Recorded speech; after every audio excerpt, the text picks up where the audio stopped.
When I was 35 years old, I just had the feeling like I'd rather be dead than fat. At 136 pounds, I thought that I was fat. So I was dealing with this obsession, doing different things, the bulimia, the diet pills. And I just would do anything not to be fat.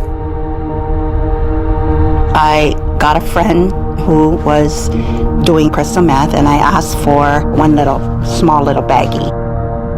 I don't want to do it to get high. I just want to do it so that if I just take enough, it would suppress my appetite, and that's all I want. Just to lose 10 pounds so I could be in my 120s again.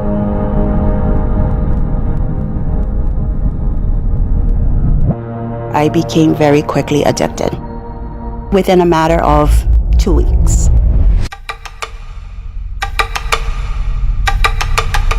Ice addicts have a term, and they call it the chase.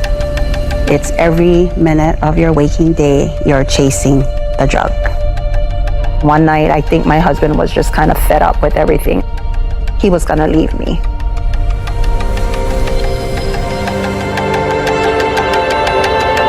As the addiction progressed, I'd wake up and I'd say, am I gonna live or am I gonna die today? So I took about 20 muscle relaxers and I drank a whole bottle of tequila and ended up in the emergency room.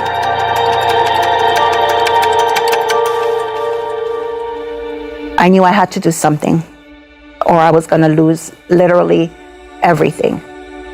When the therapist said to me, any kind of recovery or any recovery program is based upon faith in a higher power or faith in God, I was very angry. I was angry with God because of all the things that had happened to me as a child and all the things that I wanted him to fix that he didn't fix.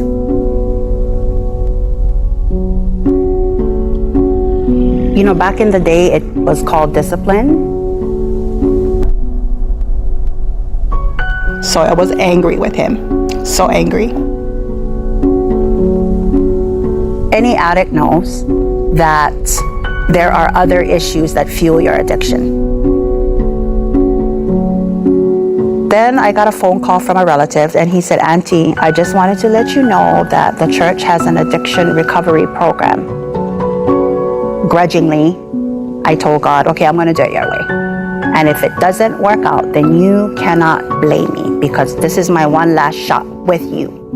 And so as we went through the steps, step number 3 came up, and it was trusting God, turning your will over to God.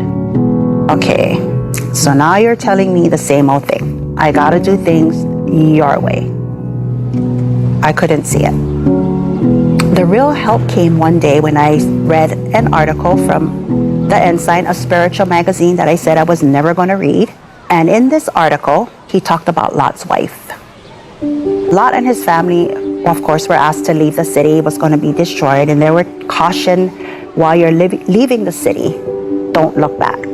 And we all know that Lot's wife looked back and was turned into a pillar of salt. Why did this happen to her? Why was she turned into a pillar of salt? Just for looking back.